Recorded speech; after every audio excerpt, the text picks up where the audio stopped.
detección y diagnóstico precoz, ¿no?, del cáncer infantil, ¿no? Si bien es cierto, el cáncer infantil es una patología pediátrica relativamente poco frecuente, cada vez son más, más importante, es cada vez más representativa, más importante la incidencia.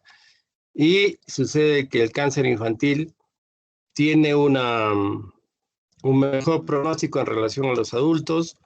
A veces va a tener inclusive en estadios avanzados una tasa de supervivencia y curación mejor a aquellos que se presentan en adultos, ¿no? Es otro tipo de patología, ¿no? Es una patología que difiere del cáncer de cuello uterino, el cáncer de mama, cáncer de próstata, etc. Y lo importante, como su nombre lo dice, para tener las mejores tasas de supervivencia y curación, es un diagnóstico precoz, una detección y diagnóstico precoz, ¿no? En ese sentido, entonces, ¿cuáles son las competencias a alcanzar? Van a ser identificar las principales neoplasias en niños, ¿no? Establecer la importancia de la detección precoz del cáncer en niños, que ya se lo he mencionado, porque es importante la detección precoz para mejorar el pronóstico. Aprender las manifestaciones clínicas de sospecha de cáncer en niños, ¿no? Es algo que realmente tiene que llevarse en la cabeza, ¿no? Esquematizar los diagnósticos de sospecha de cáncer infantil basados en signos y síntomas de alarma. Esto es lo más importante, ¿no? Y familiarizarse con los síntomas inespecíficos de sospecha de cáncer infantil, ¿no? Esos son lo que hay que tener presente para alcanzar las competencias que pide la universidad. Sigamos. La bibliografía es de su texto, el Nelson, de Meneghello, de la versión resumida que es el Pediatría Esencial de Nelson, y hay algunos artículos en internet, hay múltiples, pero uno de los válidos que deben tener presente es de Pediatría Integral, ¿no?, del 2012. Es una revista española, muy, muy puntual. Sigamos, entonces. El cáncer pediátrico viene a constituirse la segunda causa de muerte, de mortalidad en menores de 14 años, ¿no? Por lo cual se convierte en un problema de salud pública. Estamos diciendo que es la segunda causa de muerte porque la primera causa de muerte son los accidentes de tránsito, ¿no? Estamos hablando de patologías que provocan el desenlace fatal. Se dice que el cáncer es multifactorial, o sea, no es que haya una etiología puntual, específica, ¿no? Por lo cual se deben considerar factores de riesgo, ¿no? Asimismo, los factores ambientales constituyen del 85 al 94% o 96% de las neoplasias en niños. El diagnóstico precoz en los niños es más difícil que en adultos, porque como les dije, los síntomas son inespecíficos, ¿no? No son típicos. Pero la relación costo-beneficio es inmejorable. Mejores tasas de curación, mejores tasas de sobrevida, ¿no? Obviamente con una mejoría de la calidad de vida, ¿no? Entonces, dentro de las principales neoplasias, del grupo de neoplasias que se presentan en la edad pediátrica, a la cabeza, leucemias. Leucemia representa alrededor del 35 a 40% de la incidencia del cáncer infantil, ¿no? O sea, estamos hablando de menores de 15 años, ¿no? Dentro de este 40% hay un 75% que corresponde a leucemia linfoide aguda, un 15% a leucemia mieloide aguda, y el resto a otras leucemias menos frecuentes, ¿no?, que se presentan. El tumor cerebral es el segundo tumor o neoplasia que se presenta en niños, más o menos representa el 25%. El tercer grupo que en frecuencia de incidencia está presente en los niños son los linfomas. Acá en los linfomas puede ser Hodgkin o no Hodgkin, ¿no?, de acuerdo al tipo o patrón celular, que representa alrededor de un 15% por ahí, ¿no?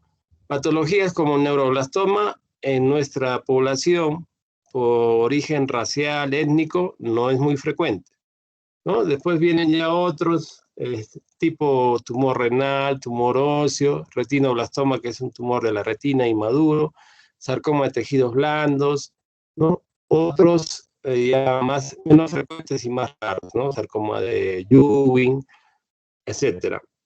¿Qué es lo importante de resaltar acá?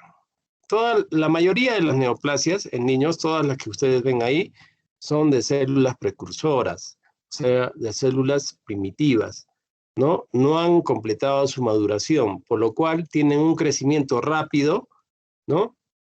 Y eso favorece que en poco tiempo, en algunos meses, presenten grandes tumoraciones o gran invasión en sí a todo el organismo, ¿no?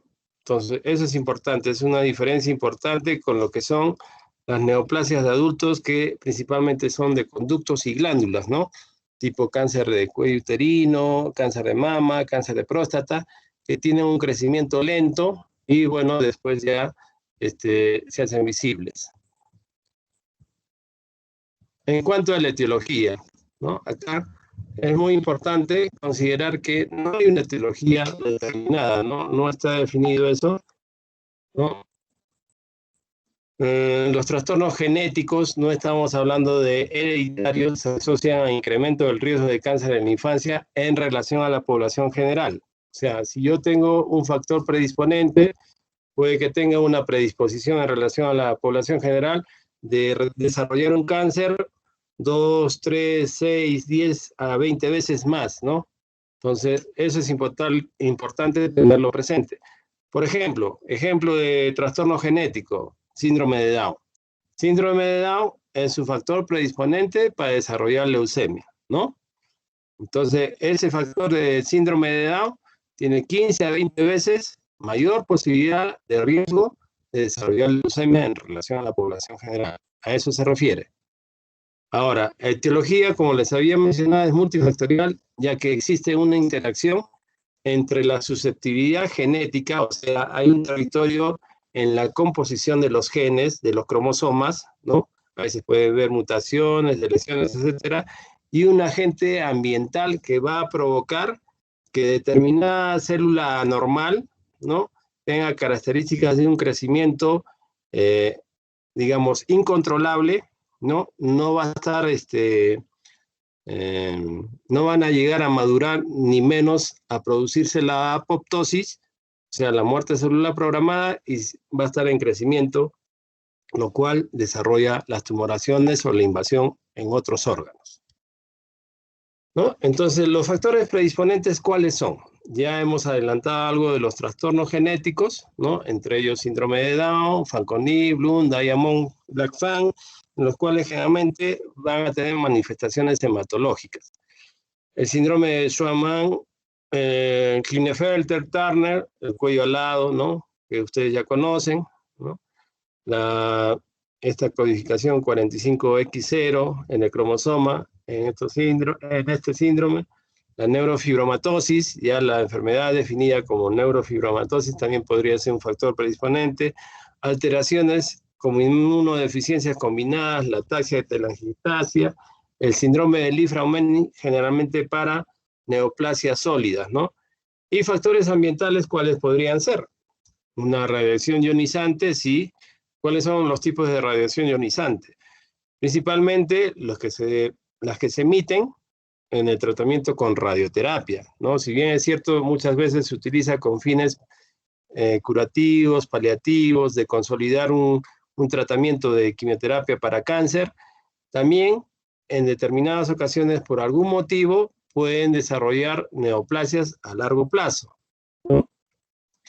Fármacos, principalmente alquilantes, nitrosurias, epipofilotoxinas, que son medicamentos de quimioterapia que se usan, que por algún motivo, de acuerdo a la susceptibilidad del huésped de cada paciente, pueden desarrollar alguna segunda neoplasia, ¿no?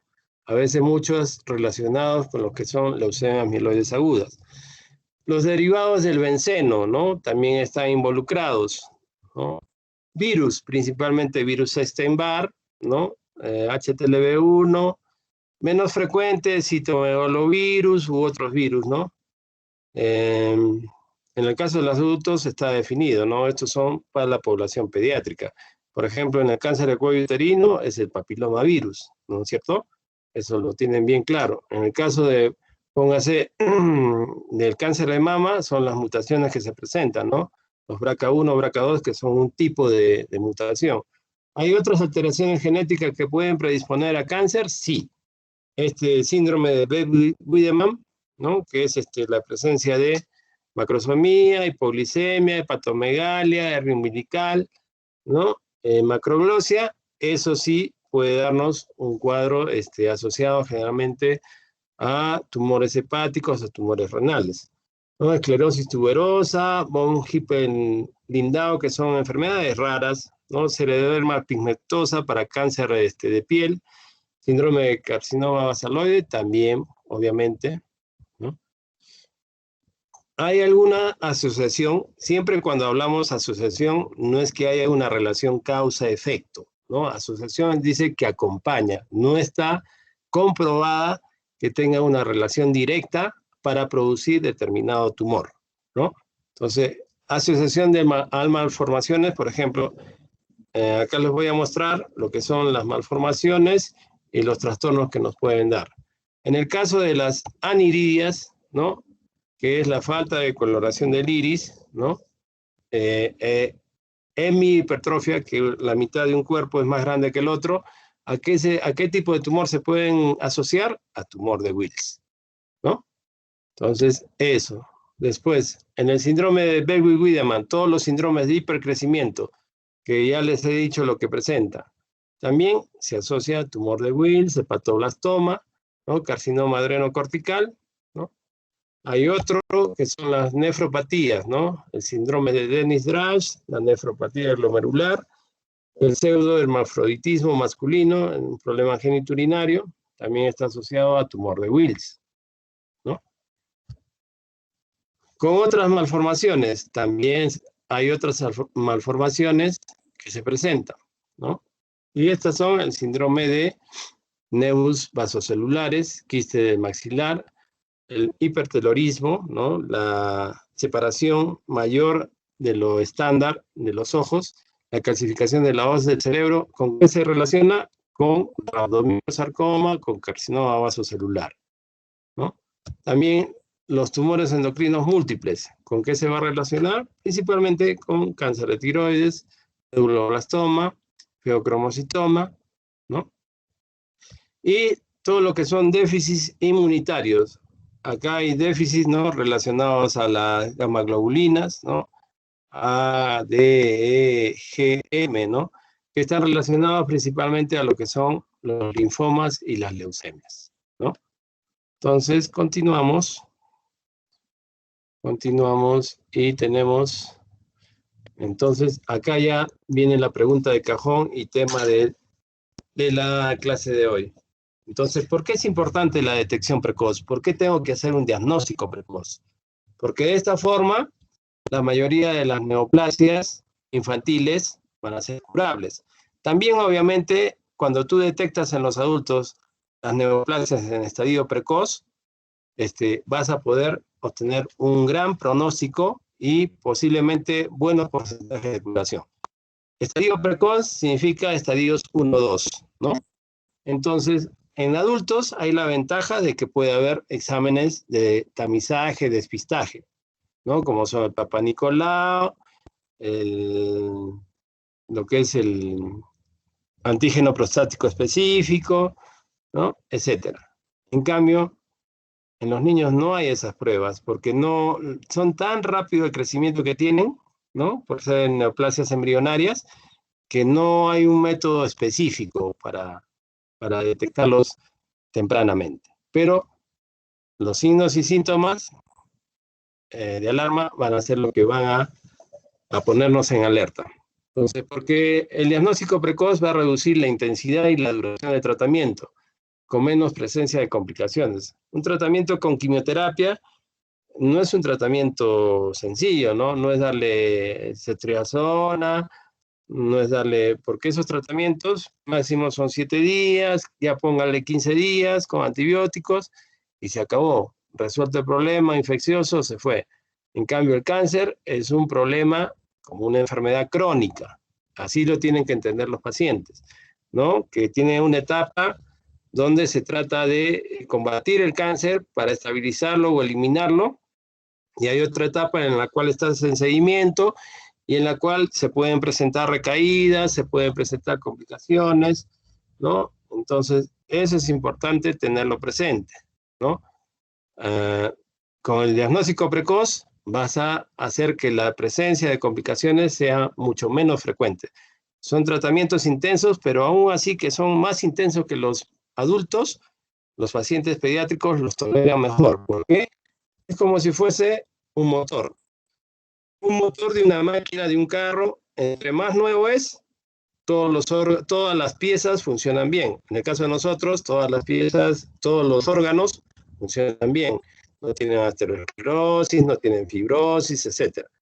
En cambio, en los adultos ya eso cambia, ¿no? Producto de la dieta, de la vida sana, del deporte, de la idiosincrasia, etcétera, de la susceptibilidad, las comorbilidades, entonces ya no es un motor tan nuevo.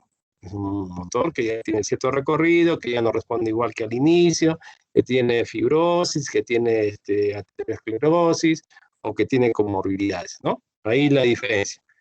Pero aún así, recordemos que los pacientes pediátricos van a estar en continuo crecimiento, ¿no? Entonces, también pueden tener alteraciones en su desarrollo. Entonces, el diagnóstico precoz va a garantizar la instalación de tratamiento adecuado lo antes posible y se van a optimizar las posibilidades de curación, ¿no? Entonces, se hace la detección precoz, no es que esperas un mes, 2 meses, no, o sea, ya te tienes que tratar, ¿no? Porque el cáncer no espera, el cáncer sigue avanzando, ¿no? Entonces, eso es importante. Y va a cambiar el pronóstico si tú tienes un estadio 1 o 2 a que tengas un estadio 3, 4, ¿no? Obviamente, el 4 es la diseminación a distancia, ¿no? Entonces, va a haber disminución de las secuelas orgánicas y psicológicas, por supuesto. Estos tratamientos necesitan accesos venosos, necesitan tomografía, necesitan exámenes auxiliares de sangre. Entonces, la experiencia para los niños de estar enfermos por cáncer también es un poco traumante, ¿no? ¿Por qué? Por todo lo que se necesita para mantener un control adecuado de la enfermedad y saber qué corregir en algún momento, ¿no? Ok, va a mejorar entonces la detección precoz, el pronóstico y también lo que le gusta, digamos, lo que le conviene al Estado vendría a ser que el coste económico del tratamiento va a ser menor. Eso estamos refiriéndonos a la parte de lo que es el Seguro Integral de Salud, que es una de las aseguradoras, a los pacientes que no tienen un trabajo por planilla, ¿no? Y en el caso de los asegurados por e-salud, obviamente que también tienen ese gasto, tienen la tecnología a la mano, todo eso, pero igual implica un costo, porque no es un tratamiento de una semana, 2 semanas, sino es tratamiento de meses, muchas veces de años, ¿no? 2, 3 años o un año como mínimo. Entonces, aparte de las cirugías que pueden algunos requerir, y en algunos casos en niños, no siempre la radioterapia, ¿no? Entonces, sigamos. Entonces, los factores que predisponen, que afectan la detección precoz, ¿cuáles son? ¿Por qué a veces hay muchos casos que llegan a los hospitales con enfermedad avanzada? ¿Por qué? Porque la biología del tumor así lo determina. Cuando hablamos de biología del tumor, nos estamos refiriendo a la velocidad de duplicación del tumor, ¿no? Hay tumores como el de Burkitt, que en 12 horas ya prácticamente se está duplicando, o sea, tiene un crecimiento exponencial, ¿no? La velocidad de crecimiento de las neoplasias. Eso es uno de los aspectos de la biología del tumor. Tardanza de los padres a consultar, ¿no? Esto ocurre generalmente en las zonas rurales, donde hay un déficit socioeconómico, sociocultural, hay creencias, ¿no? Que lo agarra la tierra, mientras tanto lo llevan al curandero, ¿no? Le hacen su mesada, le pasan el cuy, le pasan el huevo, le soban con barro, etcétera, y ahí se pierde tiempo y ahí se está perdiendo la oportunidad de curación. Entonces, hay que tener presente bien que esos factores hay que tratar de disminuirlos y eliminarlos de repente de acá a algunas décadas. ¿Y cómo se puede hacer eso? Solo con información, instruyendo a la población, ¿no? En términos simples, hablando su lenguaje, no tecnicismo. Entonces, solo la información va a hacer de que la detección se logre en gran proporción en estadios tempranos. Conocimiento y actitud del equipo de salud y otros profesionales, por supuesto que sí. Hay muchos casos en los cuales el médico de primer nivel ha estado mucho tiempo allá, bueno, ha terminado su formación de médico cirujano y, bueno, no se ha capacitado adicionalmente, o lo que se ha capacitado no está pues relacionado en relación o no está en relación con lo que es cáncer y menos cáncer infantil, ¿no? Entonces, las enfermeras igual, ¿no? Entonces, muchas veces en el internado, las rotaciones de pediatría son 3 meses para el internado, ¿no? Dentro del año que tienen que hacer. ¿Y cuántos casos habrán visto de cáncer? No muchos, ¿no? Una cosa es evaluar al paciente y otra cosa es manejarlo. Entonces, evaluar al paciente, saber bien su historia, cómo comenzó todo eso, cuáles son los signos de alarma, eso es importante y lo que deben ustedes sacar de provecho. Ahora, en pregrado, en la parte académica, ya desde los últimos años, hace más de 5 años, 6, 8 años, yo diría, se está haciendo dentro del sílabus la inclusión de esta parte oncológica que podría tener consecuencias catastróficas si es que se sigue con el mismo sistema de salud y no se prepara a los profesionales que en su momento van a atender el primer nivel de salud, ¿no? Entonces, por eso es importante el conocimiento y la actitud del equipo de salud. Darle, digamos así, darle importancia a la información que brinda la madre, ¿no? Muchas veces llega un paciente, y dice, le noto, lo está bañando, lo está cambiando, de repente nota una cosa dura en la barriga. Entonces va al médico de primer nivel de atención, puesto centro de salud. Dice, sí, puede ser que tenga un poco de deposiciones en el colon. Dale nomás su dietita. Si no tiene mucho dolor, no, ni siquiera le pongan laxante, nada de eso. Obsérvalo y ya pues, no te preocupes, le dicen, no es nada malo. Entonces pasa el día, pasan las semanas, y esa masa, esa cosa dura se vuelve en una masa. Y después, y ya no es una masa, sino la señora lo para frotando, le lleva al curandero, ya no tiene confianza en el servicio de salud, en los profesionales de salud, le pasan el cubo y el huevo, todo, pierden otro mes, y ya el tumor es grande, produce asimetría, ¿no? Entonces, ya digamos, la oportunidad donde era adecuado enviar a hacer algún estudio adicional o consultar con un nuevo especialista o con el pediatra por lo menos, ya digamos que pasó de largo, ¿no? Perdió el tren, digamos así. Presentación clínica del cáncer infantil. Recordar que el cáncer infantil tiene signos y síntomas variables e inespecíficos, ¿no? No son específicos los síntomas. O sea, no es que, digo, tiene este síntoma, ya es cáncer, ¿no?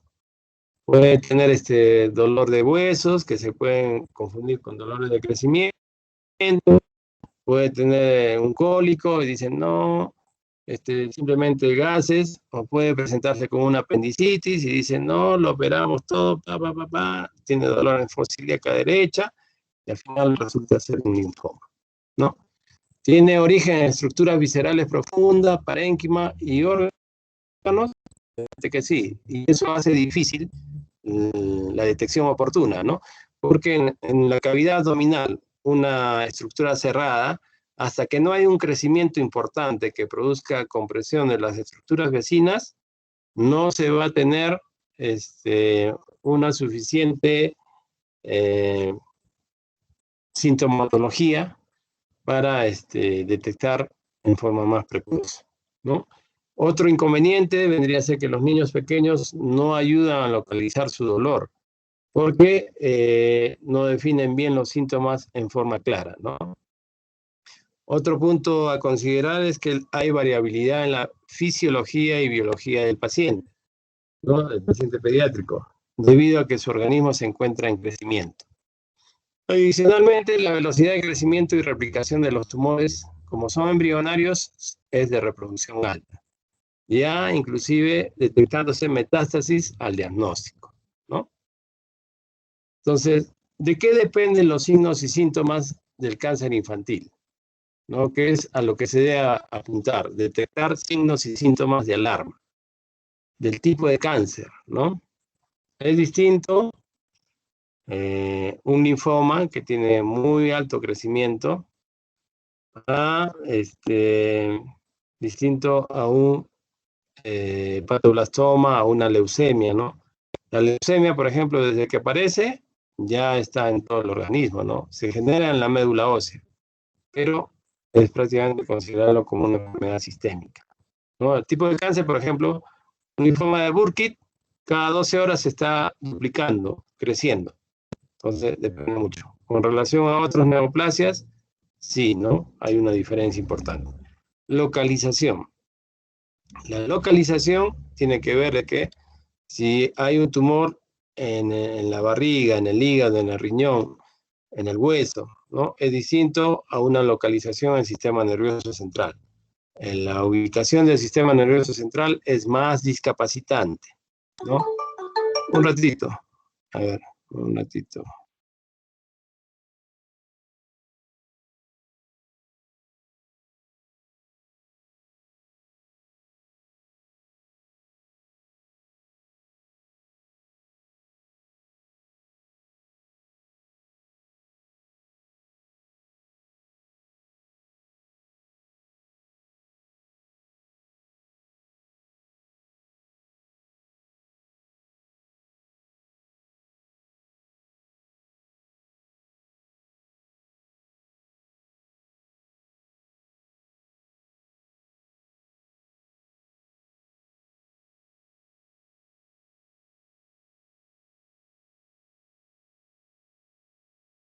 Ya, sigamos. Entonces, la edad del paciente también es importante, ¿no? Un niño pequeñito, puede ser menor de un año, es más complicado, ¿no? El acceso venoso, la estancia con la madre tiene que ser continua, la alimentación, todo esto, ¿no?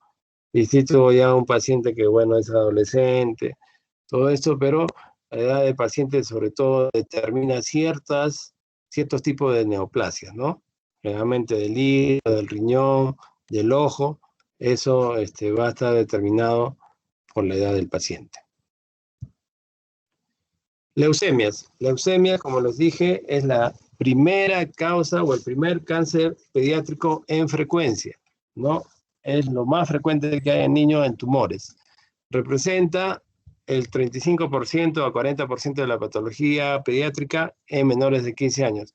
Se describe una incidencia entre los 5 años que es mayor en este grupo etario, pero en realidad se puede presentar inclusive desde el nacimiento hasta toda la vida, pero disminuye en frecuencia ya en la edad adulta. ¿Cuáles son los signos y síntomas? Esa palidez es una palidez progresiva, ¿no? Ese dolor articular, ¿no? Que se presenta mañana, tarde, noche, va aumentando en frecuencia, va aumentando en intensidad. ¿Diferenciarlo de qué? Dolores de crecimiento. Los dolores de crecimiento son bilaterales, perdón, no son unilaterales. Un ratito, ¿ya? Aló, aló.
Ya, a ver, sigamos. Les decía que hay que diferenciarlo de lo que es los dolores de crecimiento, ¿no? Que generalmente son laterales, nocturnos, después de haber realizado una intensa actividad en el día, ¿no? Que calman con la frotación, muy raramente requieren AINES o paracetamol, ¿no? Eso, eso. Además, a veces hay presencia de sangrado, de fiebre, infecciones severas, ¿no? Entonces, como síntomas, todos los síntomas persistentes que tengan 7 días o más de duración, entonces obligan a pensar de que podría ser, no es que es, ¿no? Podría estar dentro de nuestras posibilidades de que sea una neoplasia. En este caso, si guarda con palidez, sangrado, dolor articular frecuente, diario, ¿no? Presentación mañana, tarde y noche, o fiebre sin causa definida, podría ser un problema de leucemia. En los hallazgos físicos, los signos físicos, van a ustedes a encontrar hepatosplenomegalia en la mayoría de casos, adenopatías también en la mayoría de casos, ¿no? Palidez, petequias, ¿no? Las lesiones puntiformes, taquicardia por la anemia severa que pueden tener, agrandamiento o hinchazón testicular sin mayores características, mmm, digamos, inflamatorias. En los datos de laboratorio, ustedes van a encontrar como insuficiencia medular, la hemoglobina baja, las plaquetas bajas. A veces pancitopenia, o sea, las 3 series. A veces la cifra de leucocitos normales. O a veces va a haber la cifra de leucocitos alto, ¿no? Entonces, pero casi siempre anemia y trombopenia, ¿no? Eso es importante que lo tengan presente. Listo, está la incidencia que es entre los 3 y 5 años en mayor frecuencia, ¿no? ¿Qué más? En lo que es leucemias. Las infecciones son producto de que no funciona bien el sistema de macrófagos, ¿no? Porque está bajo o porque funcionalmente no cumplen con su papel de quimiotaxis, ¿no? Entonces ahí ustedes están viendo unas lesiones que son petequial, equimóticas, ¿no? Equimóticas, la mayoría, en la planta del pie. Petequiales son como las de acá abajo, en la pierna, así como, digamos, picadura de pulga, esas, ¿no? Entonces, esas podrían ser. Entonces, esa es la presentación. Y las otras son equimóticas, ¿no? En el resto del cuerpo. Ya, ustedes están viendo acá también afectación del sistema nervioso central por leucemia. Aquí, ¿qué hay? Hay una parálisis facial. ¿Cuál es el lado afectado? ¿Cuál es el lado afectado? Izquierdo. El izquierdo, así es, el izquierdo. El izquierdo le pides al paciente que cierre los ojos, no puede cerrar el ojo izquierdo. Está borrado el surco nasogeniano izquierdo. Y cuando le dices que te muestre los dientes, te muestra el lado derecho y hay una desviación de la comisura hacia abajo en el lado izquierdo, ¿no? ¿Eso también te puede dar leucemia? Sí. Desde el diagnóstico, sí. Cuando hay compromiso o infiltración del sistema nervioso central, ¿no? Entonces, recordar que esa es una patología frecuente, las leucemias. Entonces, los linfomas van a representar el 13% de la patología oncológica en menores de 15 años, ¿no? ¿Qué más? Generalmente en otros países, en otras realidades, la edad de presentación es mayor de 10 años, pero en América Latina generalmente se presentan en menores de 10 años, ¿no? ¿Cuál es la clínica que presentan estos pacientes? Adenopatías, ¿no? Adenopatías en cervicales, inguinales o axilares, que son pequeñas o múltiples, o son grandes que van incrementando de tamaño, ¿no? Describen también pérdida de peso. Un chiquito, por favor, una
Ya, era una referencia de Cusco. Bueno, sigamos. Entonces, les decía que la presencia de adenopatías, pérdida de peso que sí se describe, fiebre prolongada sin causa definida, una sudoración nocturna no importante.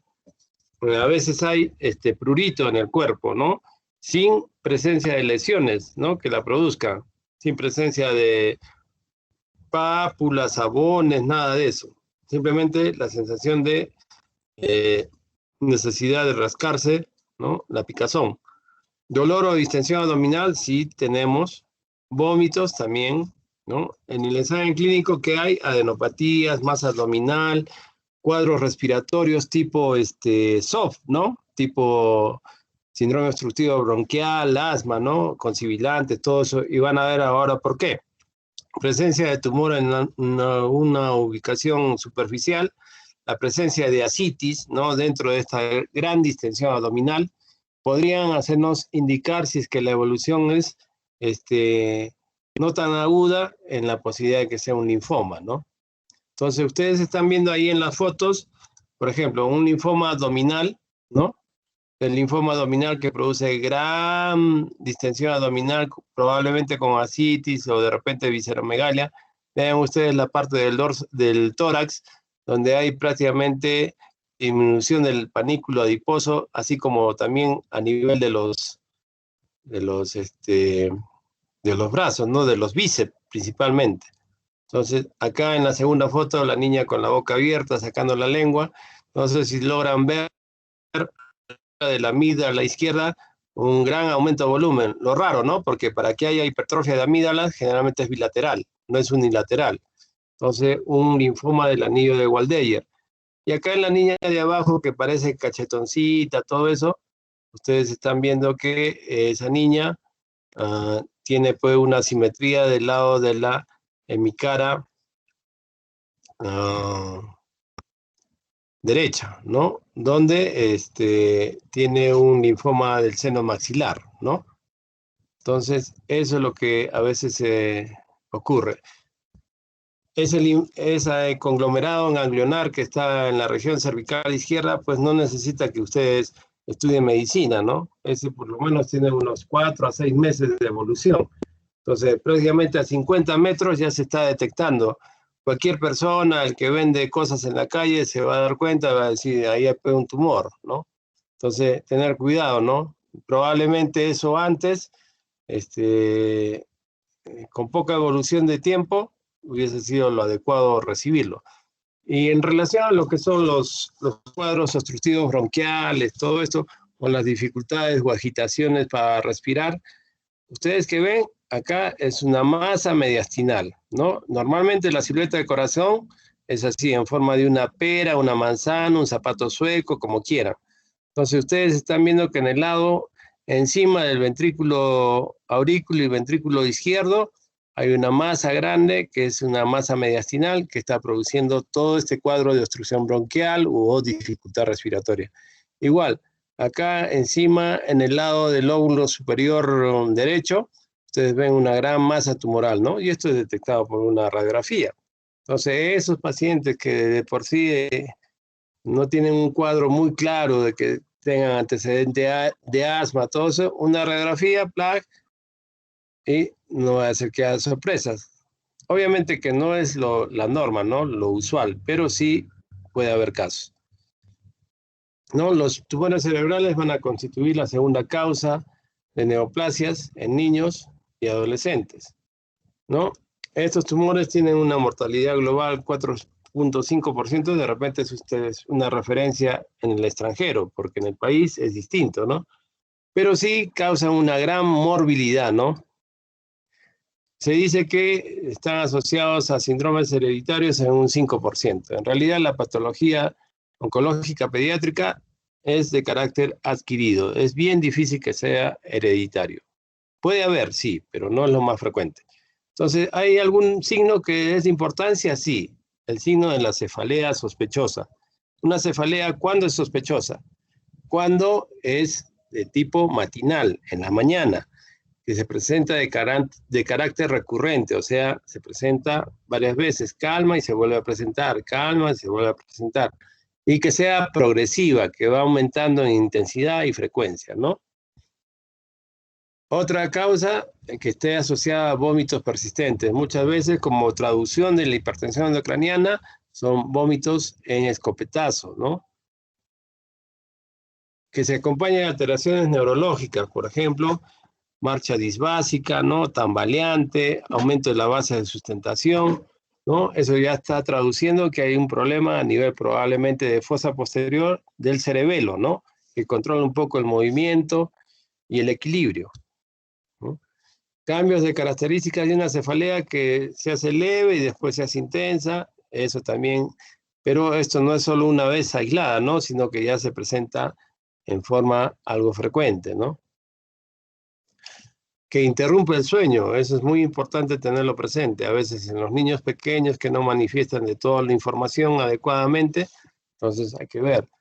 Cuando se presenta alteraciones visuales, diplopía, ¿no? Desviación o estrabismo, nistagmus, ¿no? Asociado con deterioro de crecimiento, por supuesto que también, ¿no? Hay un síndrome que dice el síndrome diencefálico, ¿no? Estas manifestaciones neurológicas también de sospecha pueden ser una inestabilidad o trastorno de la marcha que les había mencionado, convulsiones, aumento de la circunferencia craneana, como para pensar en un síndrome de hipertensión endocraniana, cambios de personalidad que estén irritables o muy distraídos o en mutismo, ¿no? Otras cosas pueden ser esta visión borrosa, parálisis de nervios craneanos, ¿no? Principalmente el cuarto, el sexto, ¿no? O el facial, trastornos del lenguaje, edema de papila es un cuadro muy poco frecuente, ¿no? Tendría que estar con la fontanela, no en los tan pequeños, sino en los que ya tienen fontanela cerrada y ya tienen una enfermedad, pues, de por lo menos meses, ¿no? Para que llegue a presentar edema de papila, ¿no? Ahí están unas imágenes tomográficas de lo que puede ser la presentación de tumores cerebrales. Ustedes están viendo en la región parietal izquierda hay una tumoración, unas zonas hiperdensas y otras hipodensas, probablemente sea un astrocitoma. En el otro lado, por ejemplo, hay una tumoración acá, justo en el cuarto ventrículo, ¿no? Que probablemente sea un meduloblastoma, ¿no? Entonces, esas son presentaciones frecuentes o hallazgos frecuentes en las imágenes, ¿no? Otro tumor frecuente en la edad pediátrica son los tumores de hueso, el osteosarcoma o sarcoma osteogénico, es lo mismo, que está constituido de matriz osteoide, ¿no? ¿Cuáles son las manifestaciones clínicas? Dolor, cojera, tumefacción. No vamos a esperar a encontrar un paciente que tenga ese abultamiento de la pierna, ¿no? Miren qué gran diferencia hay entre los dos muslos que tiene ese paciente. Hay limitación en la movilidad, o acá en el hombro, ustedes están viendo la zona del húmero que está extremadamente, pues, crecida en relación a la otra zona. Presentan derrame articular, hipersensibilidad, calor. Entonces, ¿cuál es lo ideal? No verlos en este estado, porque para eso no se necesita estudiar medicina, ¿no? Cualquiera te lo puede decir, y a simple vista, a 50 metros, como les decía. Lo ideal es detectarlo en forma temprana. ¿Y cómo lo detectas en forma temprana? Estas tumoraciones generalmente rompen el periósteo, ¿no? Como la imagen de abajo que estoy señalando, donde hay un levantamiento del periósteo, entonces ahí se puede encontrar que haya la presencia de una tumoración. Adicionalmente, bueno, puede invadir partes blandas este material osteoide o tumoral. Ustedes ven la diferencia que hay entre el hueso normal y el hueso tumoral, ¿no? Y puede haber también lesiones líticas, etcétera. Pero siempre con compromiso del periósteo. ¿Hay signos clínicos típicos? Sí. De las tumoraciones, sí. El signo el triángulo de Codman, etcétera. Tumor de Wills es el nefroblastoma o tumor renal más frecuente. Representa el 6% de las neoplasias infantiles. Se puede presentar en forma bilateral en el 7% de casos, ¿no? La mayor incidencia se da entre los 2 y 5 años, ¿no? Asociado, ya lo habíamos visto al inicio, a hipertrofia, aniridia, alteraciones geniturinarias como cristopía, epispadias, hipospadias, síndrome de Dennis-Rice, síndrome de Wiedemann, Y los pacientes con riñón en herradura pueden tener el doble de riesgo para presentar tumor de Wills, ¿no? Lo de que les decía, que muchas veces la mamá soba la barriga, le parece algo duro, no le hacen caso en el centro de salud, dicen no, son cuerdas cólicas, son deposiciones, pasa el tiempo, es más grande, hay una masa ya palpable, no dolorosa obviamente, y va al curandero, le frota con barro, le pasa el cuy, el huevo, todo, pierde otro mes, y cuando llega con asimetría de la barriga, ¿no? Cuadro clínico, masa abdominal es lo predominante, indolora, ¿no? Hipertensión arterial en hasta 25% de casos, dolor abdominal, poco frecuente, hematuria cuando la tumoración está ubicada en la pelvis renal, ¿no? Que es uno de los signos de alarma, aumento de volumen abdominal rápido también, ¿no? Anemia, obviamente que sí, ¿no? Son tumores que tienen gran vascularización, ¿no? Y rápido crecimiento, otras tipo trombocitosis, ¿no? Trombos tumorales, etcétera. O lesiones en pulmón o el hígado, ¿no? Acá ustedes ven una tomografía, riñón normal en el lado izquierdo, riñón tumoral en el lado derecho, la misma tomografía, riñón normal en el lado izquierdo, riñón tumoral en el lado derecho, que pareciera o impresiona depender del hígado, ¿no? Pero eso no es como tal. Entonces, retinoblastoma, que es una neoplasia de la retina, una neoplasia embrionaria que generalmente se presenta en pacientes menores de 5 años, en el 90% de casos. Hay una mediana de edad al diagnóstico de aproximadamente los 2 años. Puede ser de tipo esporádico o hereditario. Tipo hereditario, ahí sí hay antecedente familiar, generalmente se presenta a menor edad, ¿no? 1 o 2 años máximo, ¿no? En cambio, el otro generalmente por encima del año se presenta el esporádico, ¿no? Y a veces el hereditario puede ser inclusive no unilateral, sino bilateral, ¿ya? ¿Cuáles son las manifestaciones clínicas? Leucocoria. ¿Qué es leucocoria? La pupila blanca, ¿no? Acá está, ustedes están comparando las dos pupilas, los dos ojos. El del lado izquierdo tiene una pupila de color blanco, ojo de gato, como se le conoce, ¿no? Es un signo de alarma de un posible retinoblastoma. Y esto antes se detectaba fácilmente a través de las fotos. Normalmente cuando nos iluminan los ojos, nosotros presentamos un reflejo rojo, ¿no? En el caso de los retinoblastomas, este reflejo va a ser blanco, ¿no? O una desviación de la mirada hacia una luz, ustedes van a ver que en vez de reflejo rojo, hay un reflejo blanco. Estrabismo, normalmente hay un estrabismo fisiológico que es más o menos hasta los 6 meses, ¿no? Después ya medio sospechoso, ¿no? Entonces, eso es lo que hay que hacer revisar, ¿no? Con un oftalmólogo si esta molestia es persistente, ¿no? Inflamación orbitaria, como la que ustedes ven acá abajo en la tercera foto, como si fuese una celulitis post-conjuntivitis, sí, pero resulta que no es conjuntivitis. Ustedes tratan de ver el ojo, está rojo, inclusive está medio saltón, digamos así, como si fuese una proptosis, ¿no? De todo el globo ocular, ¿no? Entonces eso implica que sí hay efectivamente una tumoración del ojo. Irregularidades en la pupila, glaucoma secundario, son cuadros que también pueden ser formas de presentación o manifestación clínica de un retinoblastoma, ¿no? En la fundoscopía, en el examen que se le realiza de fondo de ojo, ustedes ven acá, dentro de todo el fondo de la retina, una imagen blanco nacarada que corresponde a una tumoración. En la tomografía, ustedes comparan los dos ojos, ¿no? En el ojo izquierdo no hay ningún problema, toda la circunferencia es normal, pero en el ojo derecho, en el fondo, a nivel de la retina, hay una tumoración, ¿no? Ahí fácil de reconocer, ¿no?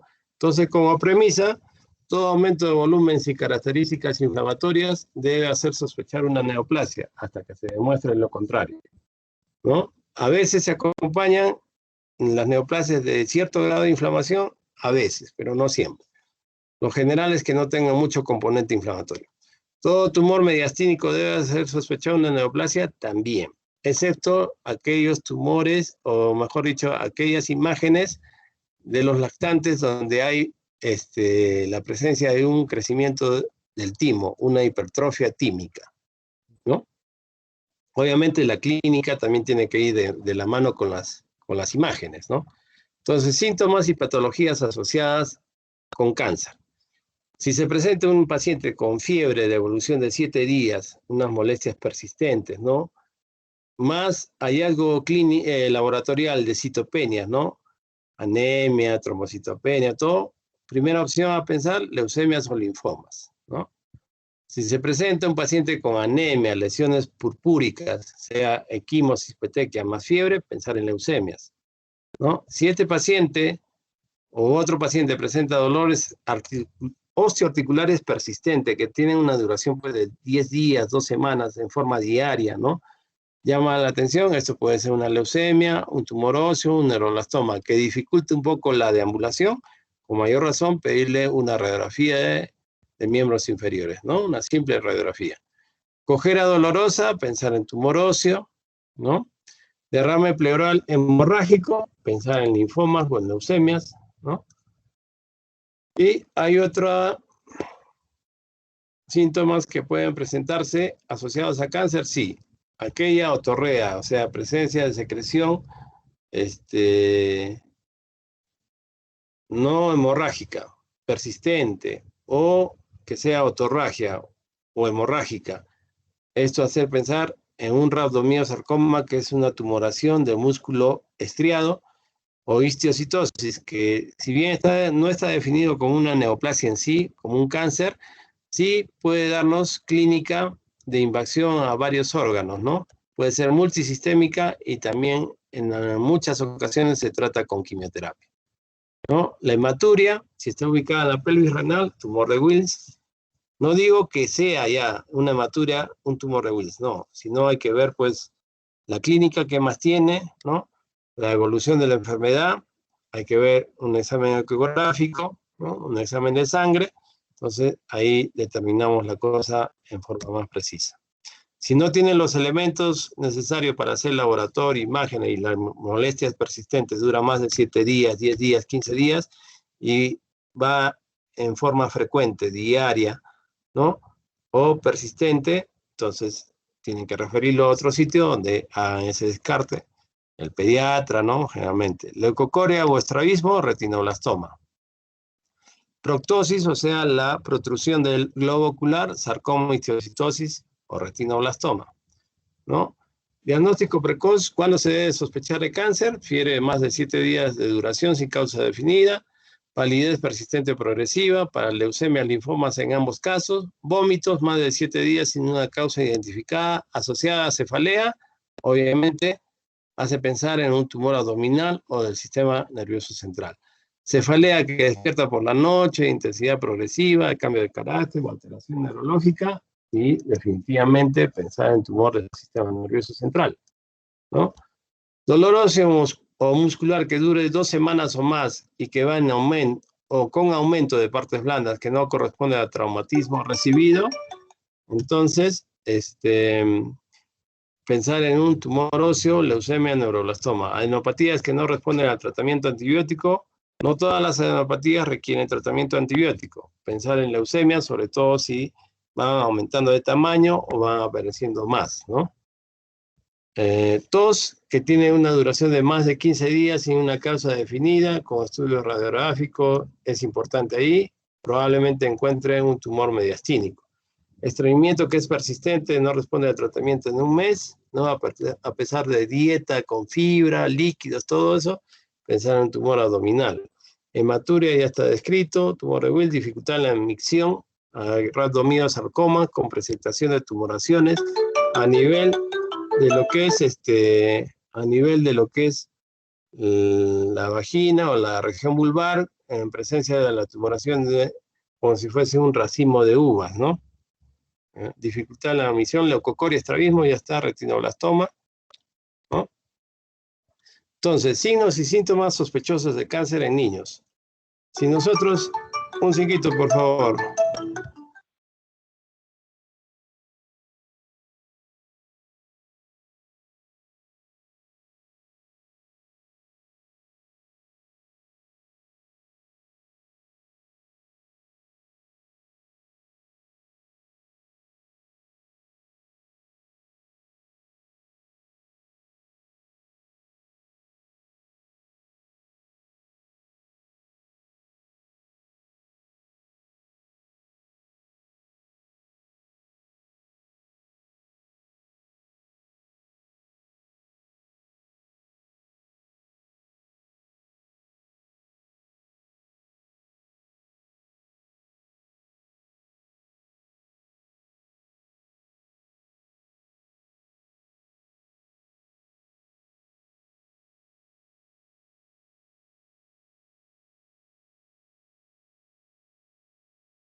Entonces, dolor persistente en huesos, en huesos, o abdomen. Entonces, posibilidades diagnósticas como primera opción, ¿cuáles serían?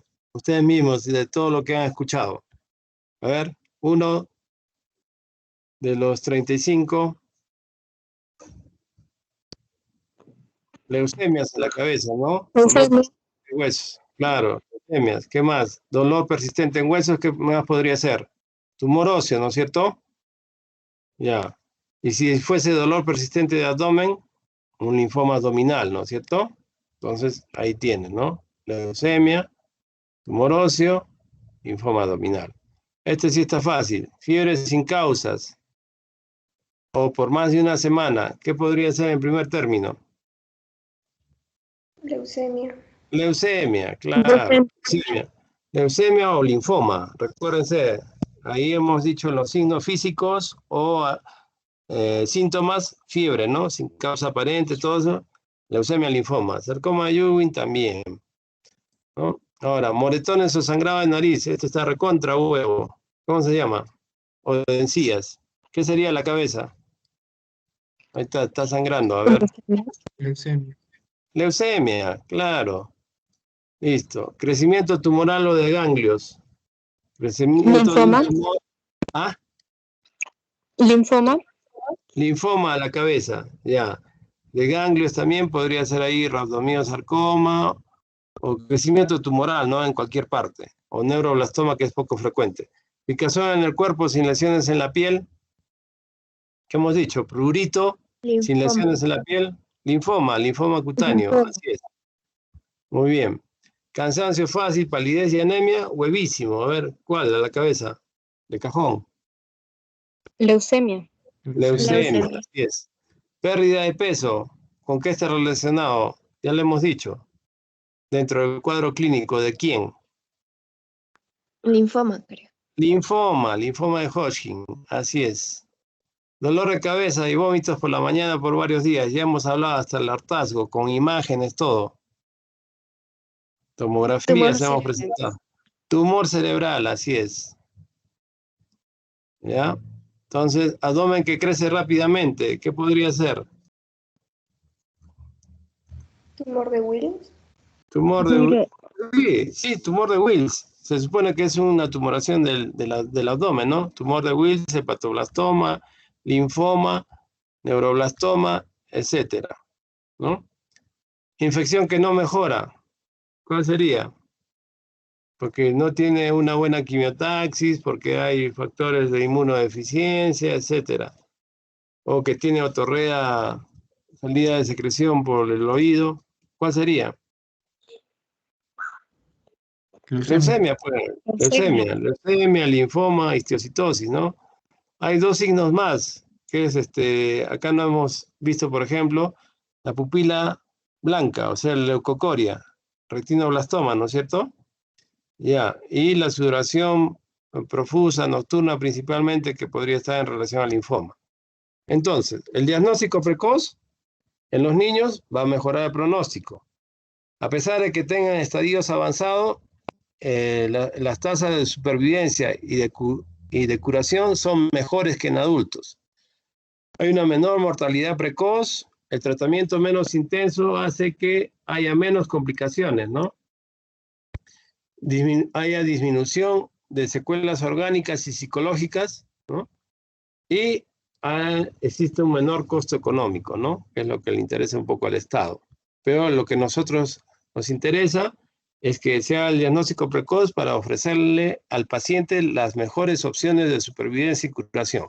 Entonces, la detección precoz y el tratamiento oportuno es lo más importante. Si la posibilidad de cáncer no se considera, se retrasa el diagnóstico y esto repercute en la posibilidad de curación, ¿no?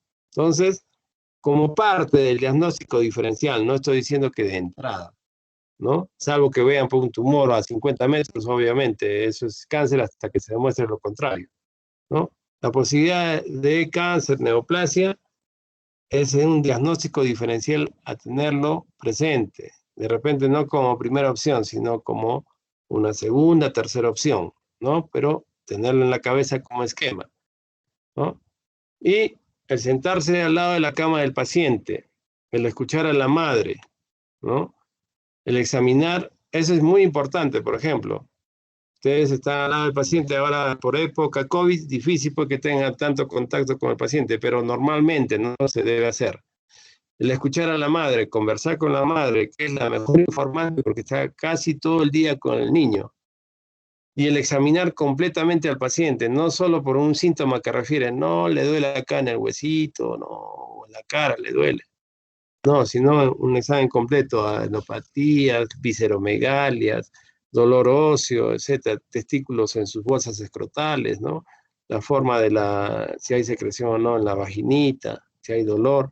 Entonces, examinar completamente al paciente son datos claves, ¿no? Tanto desde 1870 con este señor que debe ser uno de los precursores de la medicina, hasta el 2021, sigue siendo, ¿no?,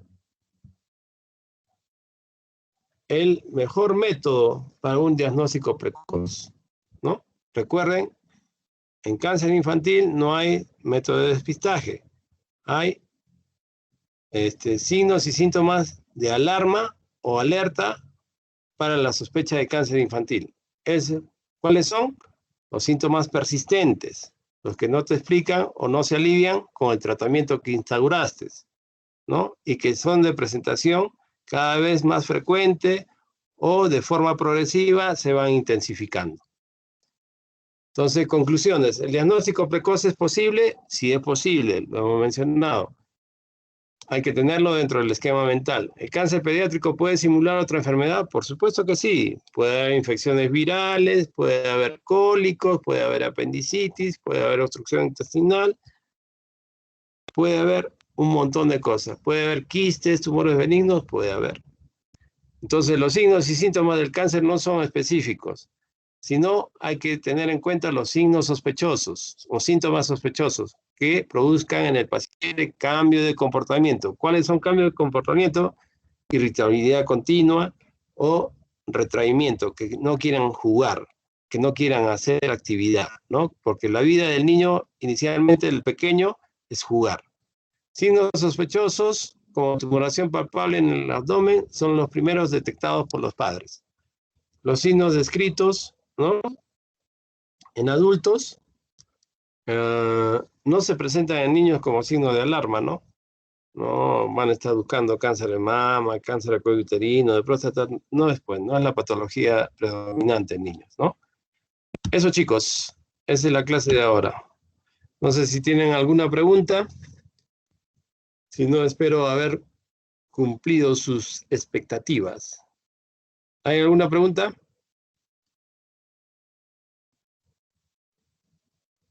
Si no hay ninguna pregunta, entonces el mensaje está claro, ¿no? Síntomas persistentes, obliga a hacer estudios auxiliares o derivarlo a un especialista, ¿no?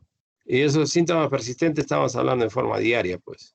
No que los dolores de crecimiento se pueden presentar 3 veces a la semana, por la noche generalmente, eso no, pues, ¿no? Entonces, si no hay preguntas, quiere decir que han entendido todo o no han entendido nada. Muy bien, chicos, eso es todo. Nos vemos. Gracias, Gracias, doctor. doctor. Gracias. Hasta luego, doctor. Gracias. Gracias, doctor. Gracias.